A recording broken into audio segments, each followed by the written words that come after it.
future when they are no longer able to engage in active business. Their foremost consideration is to keep investing and growing their business with the hope of accumulating enough wealth to take care of their future.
You're live here on GHOne Television. We are broadcasting from our studios here at Platinum Place. This is News Tonight. I'm Natalie Fort. Coming up this evening on Insight, Parliament fails to lay the controversial anti-LGBTQ bill for the second reading despite earlier directive by the Speaker. Also ahead, former GNPC boss Alex Mould, who is testifying as a witness for Atto Forson, has told the High Court in Accra he has not seen any documents from the Ministry of Health authorizing the former Deputy Finance Minister to write letters for supply of vehicles to be used as ambulances. We'll tell you more. Ahead in business, Chamber of Petroleum Consumers Ghana predicts increment in fuel prices in first pricing window of July.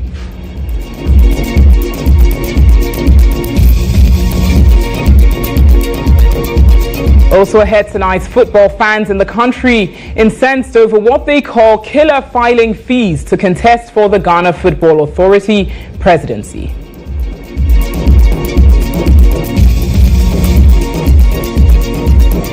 Elsewhere, U.S. Supreme Court curbs universities' ability to consider race in admissions.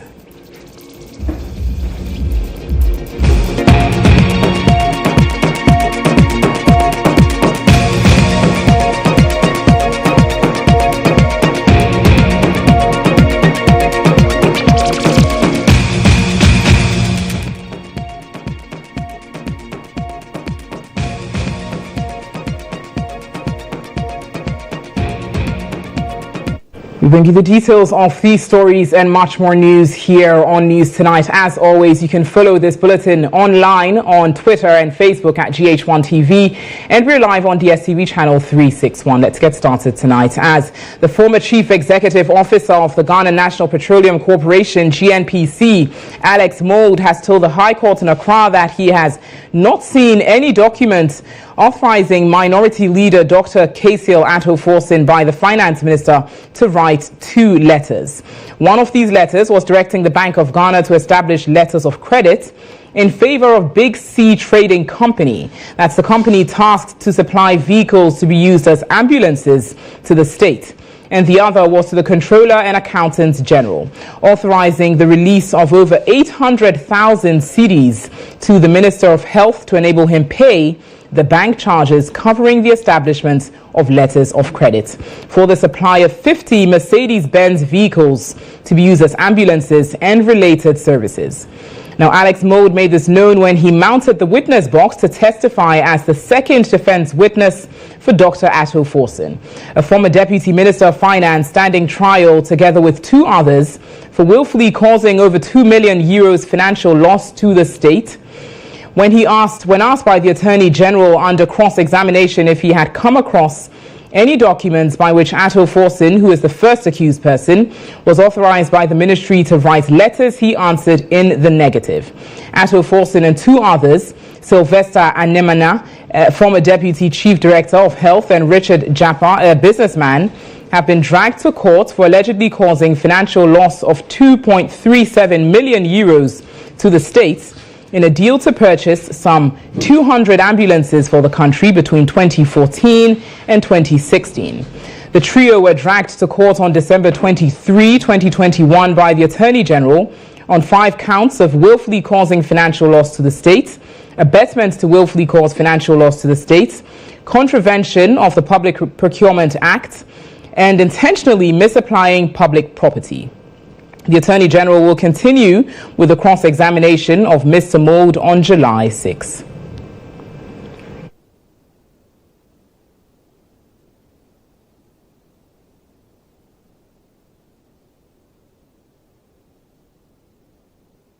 Still in court, Member of Parliament-elect for Asin North, James Kwesen, has appeared in court for the first time after winning the by-election amidst massive support from constituents. Whilst being led by his lead counsel, Chachu Chikata, his motion for stay of proceedings pending an interlocutory appeal filed at the Court of Appeal has been adjourned to Tuesday, July 4. James Kwesen, cladded in an all-white outfit, spoke to journalists after the court sitting. Lawyers for Honorable Kwesen have raised very serious issues bordering on prejudicial and irresponsible comments that have been made by no less a person than the President of the Republic of Ghana, who is the appointer of the trial judge presiding over the case. The lawyers for Honorable Kwesen have also cited prejudicial comments by the Attorney General and Minister for Justice and other leading members of the New Patriotic Party. I'm sure those of you in the media are very much aware of some of these irresponsible and prejudicial comments, which suggest that our friends in government have a certain predetermined outcome in their mind, which they are working at. And therefore, it is important for the trial to proceed in a manner that assures the accused and his lawyers that he will get a fair trial.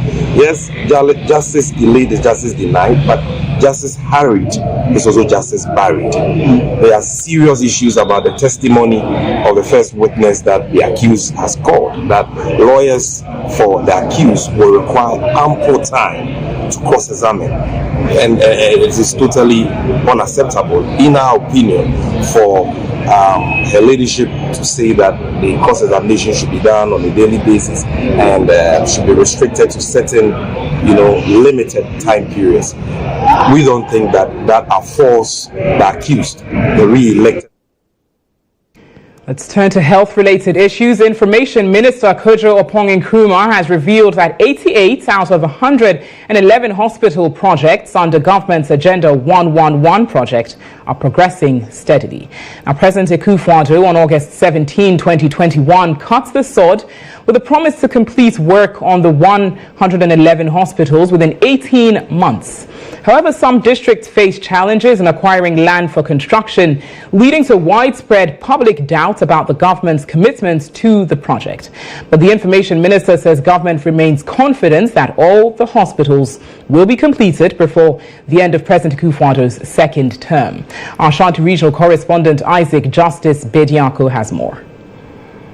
At a tour at the Cheddar District Hospital project site to inspect progress on site, work, according to the Information Minister, is about 62% complete. He intimates that all structures on the architectural drawings have been built. Briefing the media in Cheddar, where the project was launched 2 years ago, Kojo Oppong-Nkrumah said 3 of the hospitals, which are behind schedule, have been terminated. He acknowledged 88 of the projects are currently under construction and it is grouped into 8 zones.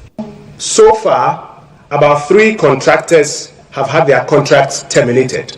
This is because they have failed to meet the key performance indicators that they must meet as we go along. And so we want to send a very strong message to contractors to do well to meet the KPIs, else yours will be terminated and re-awarded. Across all of these 88 sites where work has started, we are encouraging key local actors led by MMDCs to facilitate site visits. The reason is that a lot of these sites are hoarded off. So there are people in the communities, but they have not seen what is going on there. The Presidential Advisor on Health, Dr. Anthony Insiasari, assured upon completion, these hospitals will create employment opportunities for nurses and contribute to the overall economic growth of Ghana. He explained why the government has failed to complete the project in 18 months, as promised by President Nana Addo Dankwa Akufo-Addo during the official sword cutting for the Agenda 111 hospital projects. I don't take whatever the GMA, Ashanti Regional GMA president says. Maybe he has to come to site and come and see the work going on.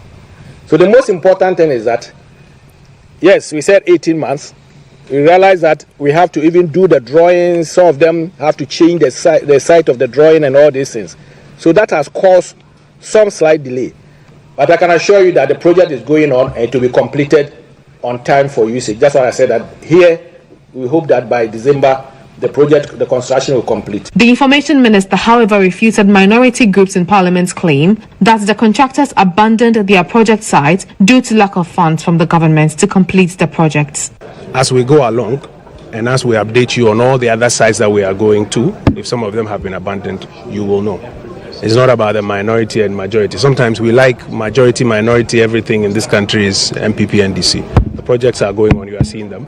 If we get to a place where there is a challenge, whatever the nature of the challenge should be explained. If it makes sense and we can all understand, we can understand. If a contractor is not, pulling his weight and it has to be terminated, as I've explained to you already, the brief we have is that at least about 3 of them have been terminated.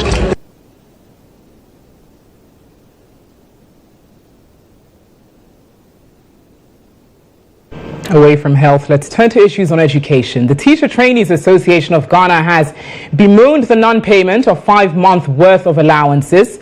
According to the president of the Teacher Trainees Association of Ghana, Jephthah Nana Kwame, government reportedly released 241 million cedis for the payment of teacher trainees allowances. However, a delay in the disbursements of funds from the Ghana Tertiary Education Commission to the trainees has caused untold hardship to teacher trainees. Now, the president of the association also stated that subsidizing their fees rather than paying them allowances would not be more advantageous to them and the educational institution. He joins us via Zoom now. Hello, Jephthah. Good evening to you and welcome to News Tonight. Good evening. Thank you. First of all, you've highlighted briefly what is causing this delay, but specifically, could you expand on what the exact reasons are for the delay? All right, thank you very much. I take this opportunity to greet your viewers across the country and also warm greetings to the Teacher Trainees Association of Ghana. Yes, so the release we brought out has to do with 5 months allowance that we are being owed by the government. And the academic year started from January to this time. We've not received not even a penny for our allowance or as a stipend. However, we received the public communication that was made by the government that it has released an amount of 241 million Ghana cedis. That is to be used to cater for our allowance. However, over the past 5 to 6 weeks now, we've not had our monies and trainees are left in a sense of despair. We've made communications to our immediate stakeholders to find out why our money is not coming to us. But it tends to be that you're not getting the desired results. However, the communications were out there that government had sanctioned such an amount of money to be given to us. And therefore, currently we are being told, or since Monday we've been told, and over the past 5 years, as I've said, is that the money has been with the Controller Accountant General Department. And we don't know what is keeping it stuck, so that it's not getting to us. Having not through various means, we're not getting the desired response. Very well. So that's to say that the hold-up is from the controller not having released these funds to the Ghana Tertiary Education Commission. And there has not been any communication or engagement with you whatsoever as to why this is so. Exactly. Nothing, no sort of communication has been made to us to tell us the reason for which the delay has been, and therefore maybe telling us to, hold or calm down. We've been to GTech and then to our immediate stakeholder that happens to be Frankoff. Yet we are not getting any reason for which the money has been kept, despite the fact that the government has also made a pronouncement of releasing that amount of money to us. Very well. Now, how exactly, I'd imagine that, of course, this delay in payments is affecting the ability to perform of your members, but how exactly is it affecting the ability for them to perform on the job? What has been expressed to you so far in terms of the hardship that's being caused? All right, so when it comes to this allowance, there is a stipend that supports us in procuring or purchasing teaching and learning materials that support us as we go to classrooms and then take the training that they are giving to us in the colleges. As I speak with you now, level 400s who are with the senior colleagues among our members have been outside since January to for 16 weeks. And that is 4 months to understudy mentors in the basic schools. And these students among us were there with no allowance. They were there renting on themselves, feeding themselves, unlike they used to be even in college. Coming back to campus to start the second semester without this allowance is a big blow to us, for us to bear.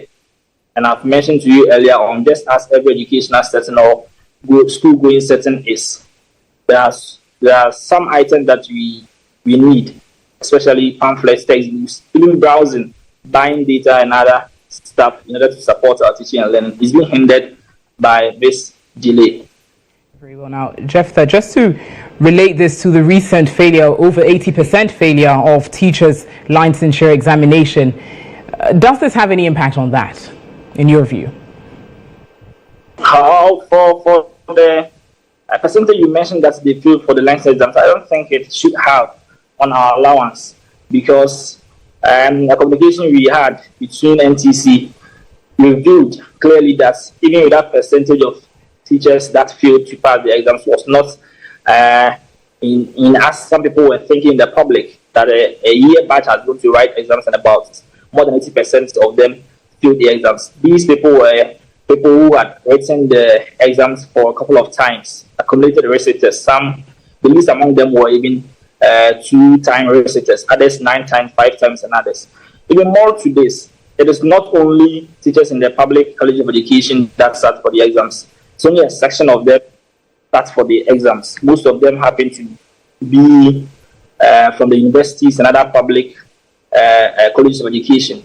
And so that the percentage of students that fail should not be aligned with all colleges of education, and therefore inclined to whether the payment of the allowance should hold or not. Jephthah, now briefly in rounding up, what's your next line of action for your outfit in getting these monies?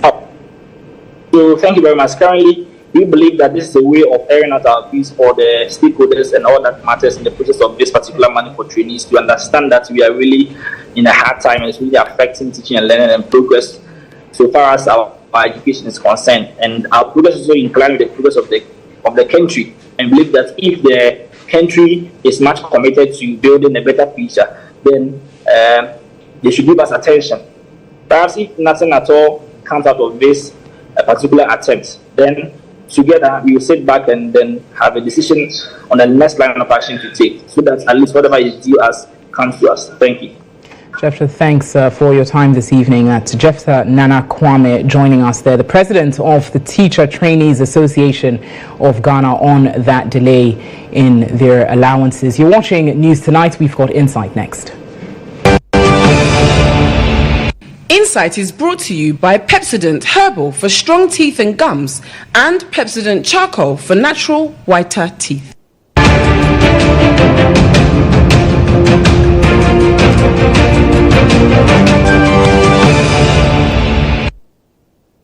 On Insights this evening, top on the news, Parliament on Thursday was once again unable to lay the controversial anti-LGBT bill for a second reading. The Speaker of Parliament, Alban Backben, last week directed the controversial bill be scheduled for a second reading this week. Though a specific day was not given, the motion of the second reading of the bill was expected to happen on Tuesday or on Thursday. Now, Parliament's Constitutional and Legal Affairs Committee recommended the approval of the bill with some amends.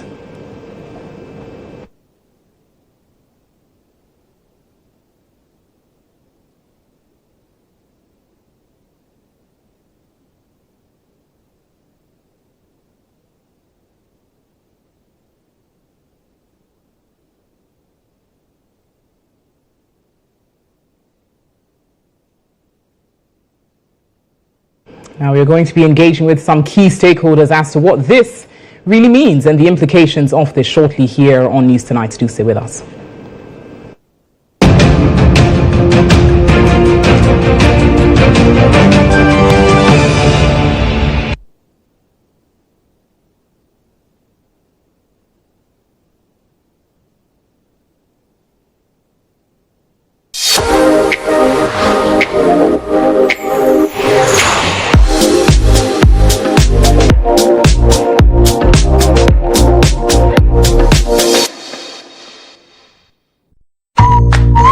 It does get better anytime your favorite shop, Malcolm, says it's there for you and got you covered with all your daily need items. Continue shopping on products ranging from groceries, stationery, electronics, homeware, kitchenware, furniture, home decor, electrical, and many more at low prices. Terms and conditions apply. Malcolm, where Ghana shops.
carry on with insights this evening as we discuss the anti-LGBTQ bill. Now, joining me via phone is Haj Abdelrahman. That's the national president of COMOG, the Coalition of Muslim Organizations Ghana. To further discuss this, good evening to you and thanks for joining us here on News Tonight. Thank you for having me. Now, you've previously called for the swift passage of this bill. Today, as we know, was supposed to be the second sitting for the anti-LGBTQ bill in Parliament, but it did not happen. What's your initial reaction to this? Well, thank you very much, and good evening to your cherished listeners. It is unfortunate that the expectation of the Muslim Ummah and the Ghanaians at large has been dashed, and that is, we were actually expecting that some importance will be placed on this bill. Unfortunately, it turned out that something else was placed on the agenda of the Parliament. Well, we'll give them the benefit of doubt. I don't know the reason why that happened. I wasn't in Parliament. I'm yet to get the briefing from my executive.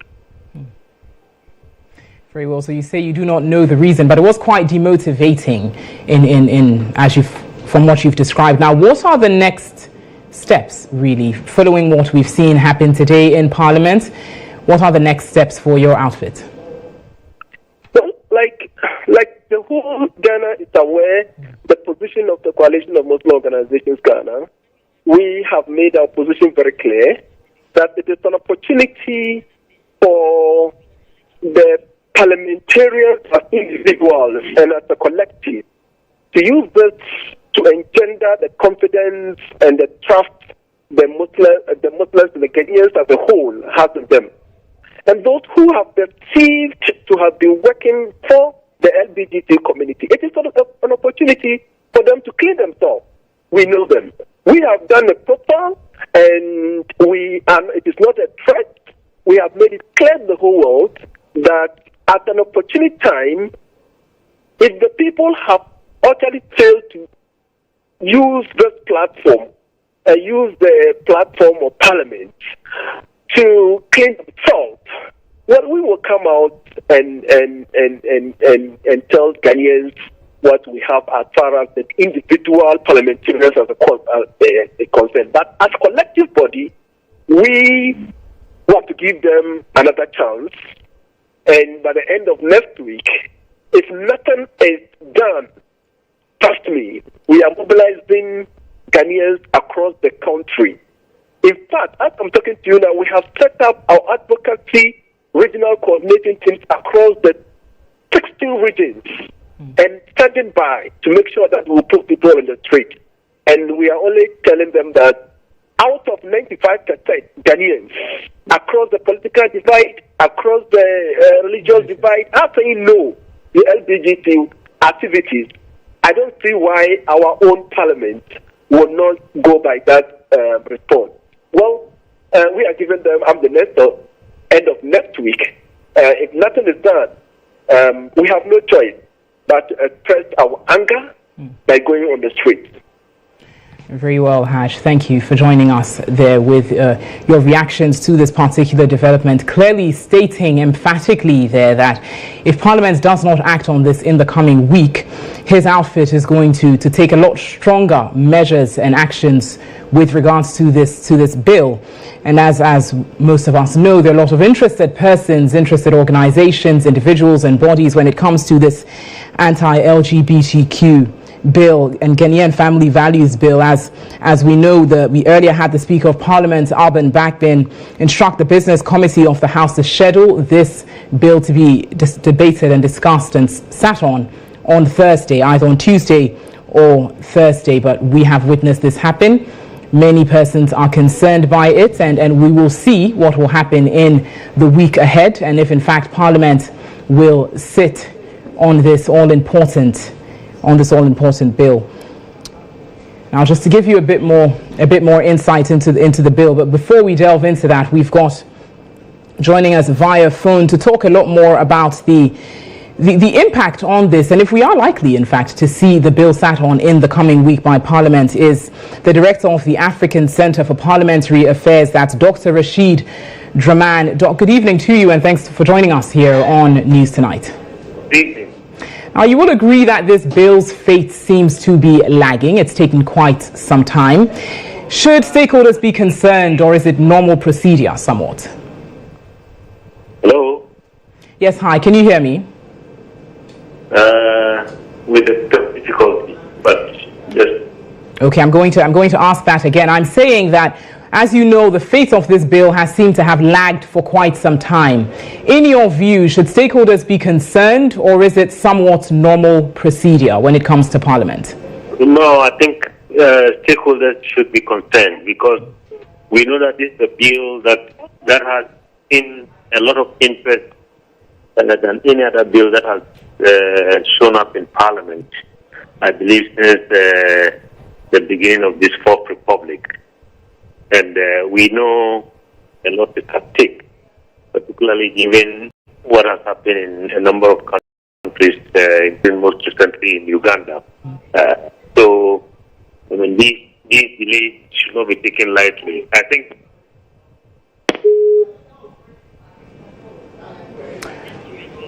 Hello, Doc. Unfortunately, we seem to have lost Doc there, clearly sharing some very salient points. But most importantly, he did say that stakeholders should be concerned about this development in Parliament with regards to this bill. We'll bring you more on it subsequently here on GHOne Television. That wraps up Insights for tonight.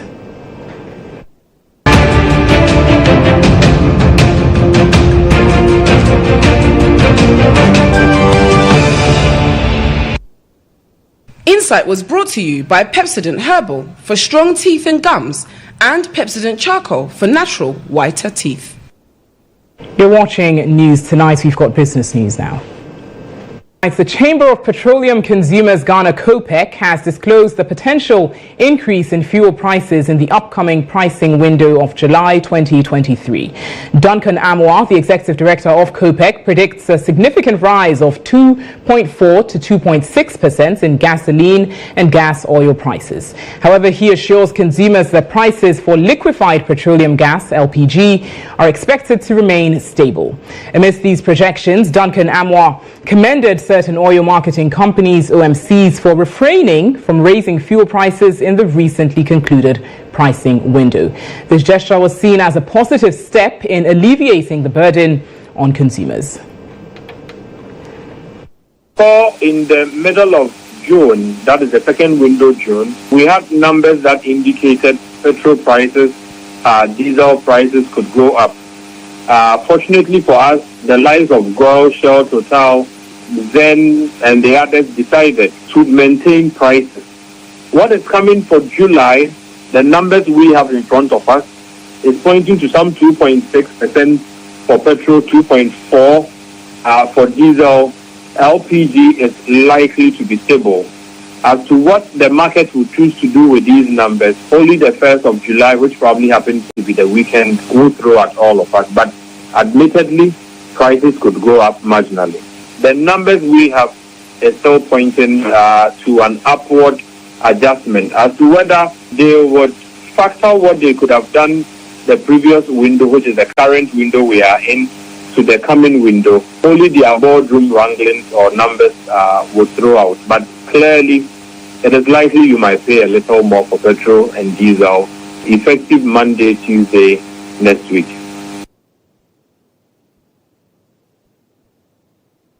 Some more business news. Ghanaian insurance company Star Assurance has bemoaned the low insurance penetration in the country despite the need for such. To this end, Star Assurance has organized an insurance clinic to help educate the public on the relevance of signing onto an insurance policy. The company further touts that despite the low penetration of insurance in both the informal and formal sectors, it is the best in the industry with nationwide presence.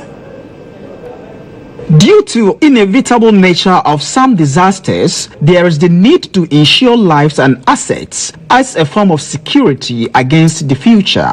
However, According to a November 2021 report from the Bank of Ghana, insurance penetration gross premium as a share of GDP has remained at around 1% since 2016. To change the narrative, Star Assurance has organized a public education clinic on the profitability of signing onto an insurance policy. Head of Alternative Distribution Channels at Star Assurance. Star Assurance decided to mount a special desk here at Marina Mall to give insurance information out to all customers walking into the mall. So one is to give information. Number two is also to answer all their problems. Any general inquiries you have about Star Assurance, our policies we have and how we operate, our branches where we are located, and how you can also become a customer of Star Assurance. This is what the clinic is about. Touching on prompt payment of insurance claims, the head of Alternative Distribution Channels, Bridget Opoku-Sarkodie, indicated that with over 38 years of operations, the company ranks among the top 5, if not the ultimate, in the country. Anybody who is 38 years in an industry comes with a wealth of experience. Everybody also knows that when it comes to insurance, it's paying of claims. Star Assurance has won numerous awards. When it comes to claims payments, we are actually the best in the industry, if I won't overstate it. We have a very firm brand, a very solid staff that are very aware of what to provide to clients. Some potential clients who benefited from the insurance education shared their thoughts with GHOne News. I've just made a decision to make a policy. I'll take a step to see to it that I'll insure whatever I have. Before I used to think insurance is just probably keeping your money elsewhere and all that, but I just had an education that I can equally insure my property so that in case of any misfortune I can be leveraged. For the explanation that the guy has given to me, then I'm interested in it, and I'll come back definitely. Come and do one of the policy, which is very important for the home insurance. All participants were made to spin a wheel and won various Star Assurance branded souvenirs such as t-shirts, tissue holders, pens, bags, amongst others. Well, that's all the business news we've got for you this evening. Do stay with us here on News Tonight. We've got sports news shortly.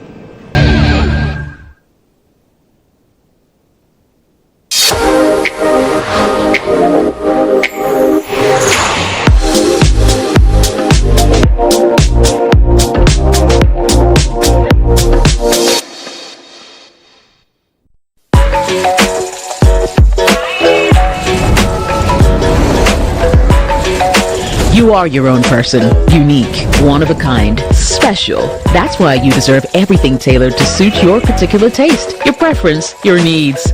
Just like MTN Just For You. You can get customized offers tailored to who you are. Dial *141# or use the MyMTN app to get to choose from a variety of offers made just for you. A dedicated wife, a devoted mother, and a selfless homemaker. A story of a woman who sacrifices her life to please her family no matter what they put her through. How does she deal with herself and the challenges that faces her? Don't miss any single episode of Anupama right here on GH1 TV.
You're welcome back to News Tonight. All the news from the world of sports is next with Monica Bukhari.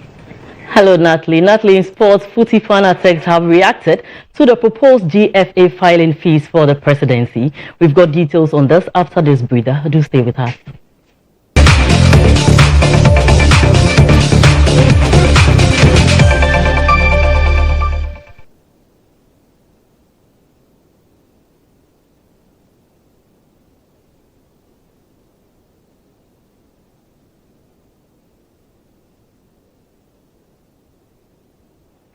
Now, the Ghana Football Association on Saturday, June 24, released a communique stating that it has increased its filing fee for the president of the football governing body from 5,000 Ghana cedis to 50,000 Ghana cedis, citing reasons the administration of the elections is expensive, hence their decision to appeal to Congress to approve the new nomination fee. Thus, however, has generated some reactions from netizens who otherwise do not agree to the new proposal.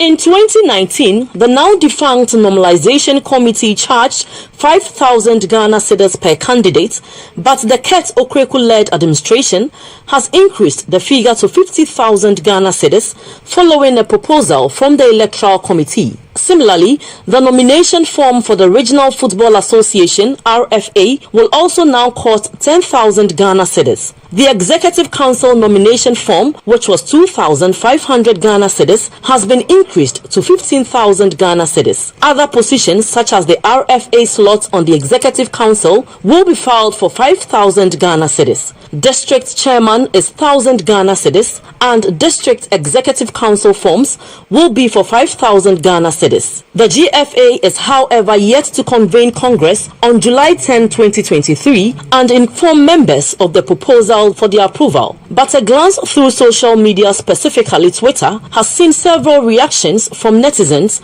sharing their thoughts. Maestro Nana Asafo Ejei says, "It's simple. To deter anyone seeking to contest Ket." ASK Yale also said, "Elimination by rough tactics." Ochehene Nana Anas asked, "How much did they pay the league champions?"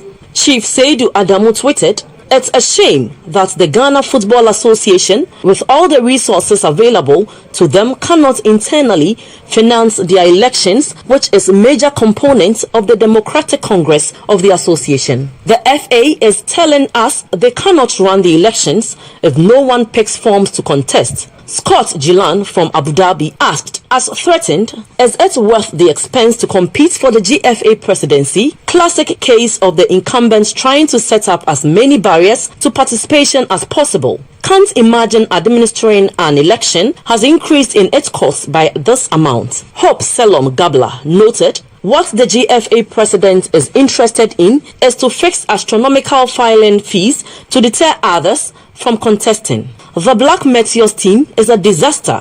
How did we get here? I can't tell." These reactions, however, does not deter the football governing body, as Congress meeting has been scheduled for July 10, 2023, during which the GFA aims to secure the necessary approval for these proposed changes.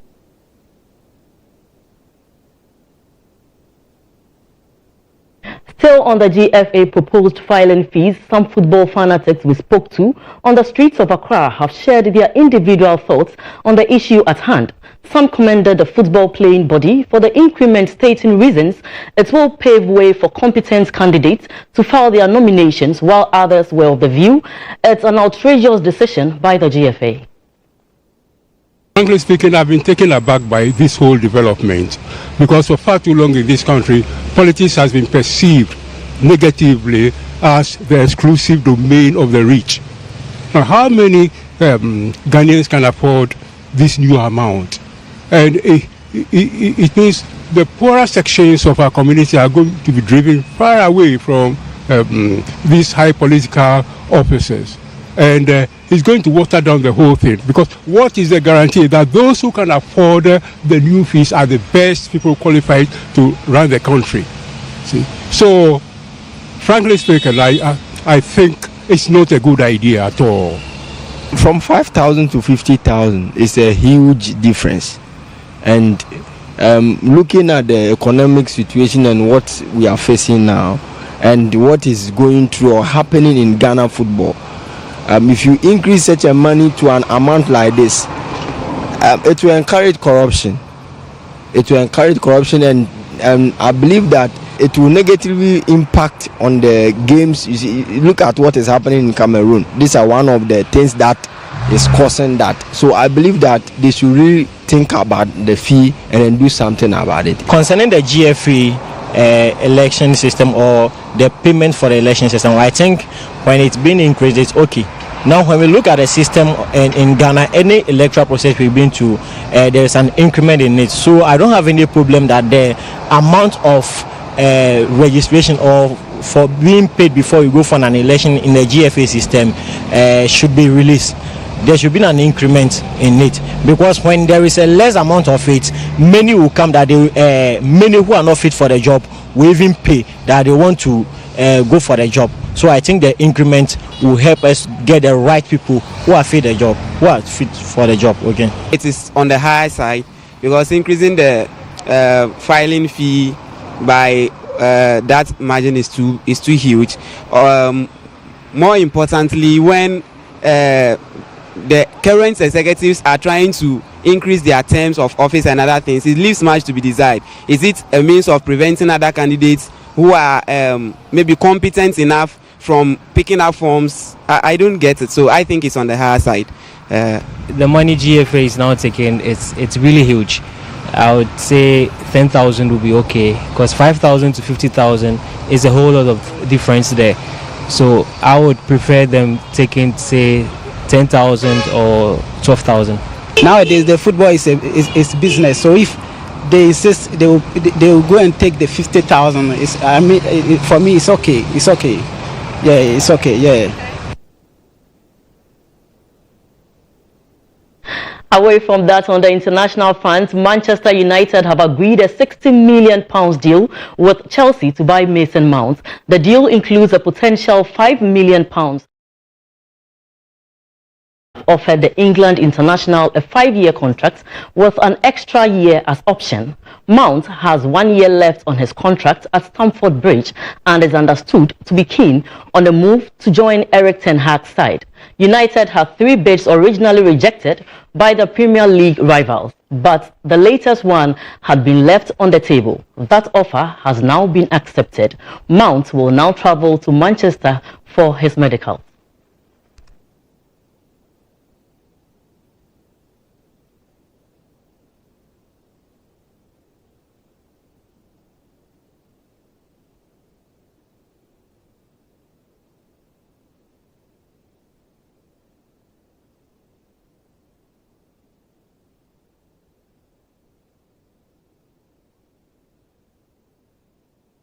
Still on the international front, and Jose Mourinho has been given a 10-day suspension and a fine of €50,000 by the Federation of Italian Football, FIGC. This comes after the special one aimed insulting comments towards referee Daniel Shifai.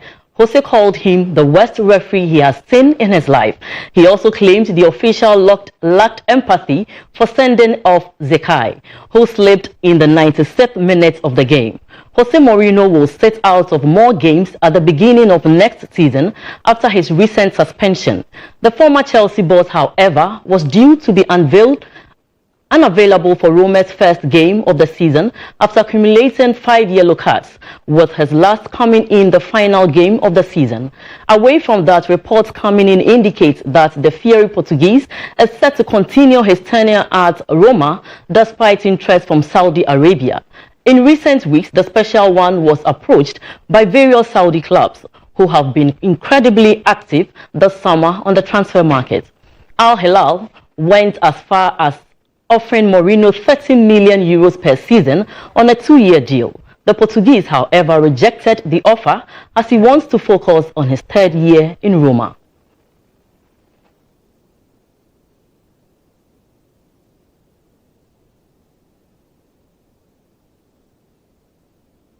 And that's where we draw the curtains on Sports Brief. Here with me, Monica Bukari. But stay with us, GHOne is next.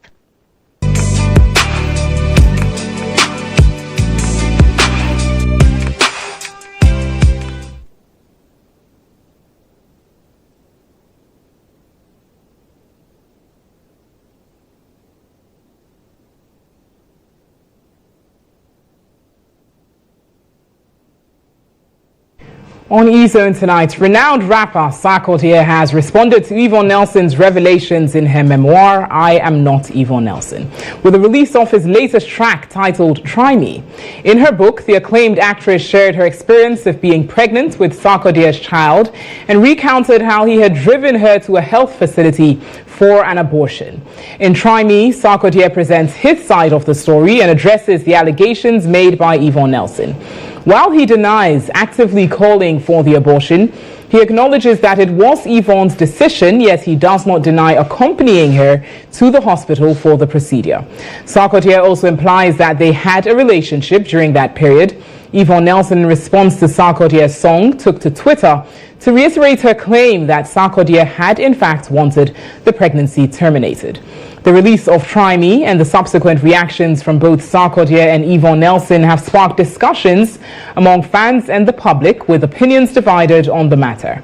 The revelations and counterclaims have shed light on a personal chapter in the lives of these two prominent figures in the entertainment industry.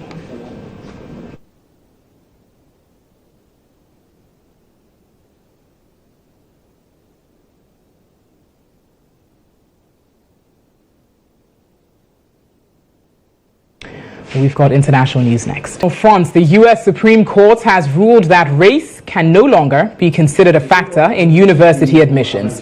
The landmark ruling appends decades-old U.S. policies on so-called affirmative action, also known as positive discrimination. It is one of the most contentious issues in U.S. education.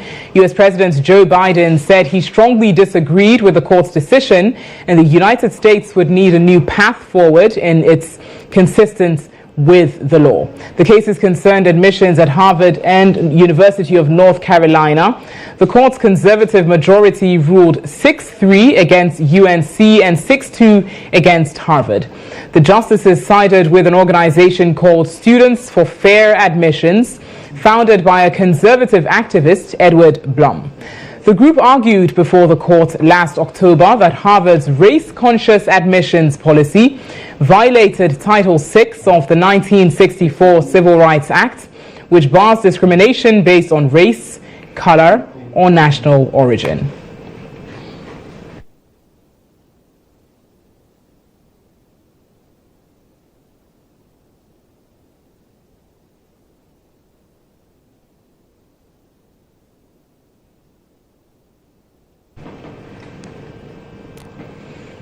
Well, certainly a landmark ruling there. As always, we bring you lots more news on our website, starfm.com.gh,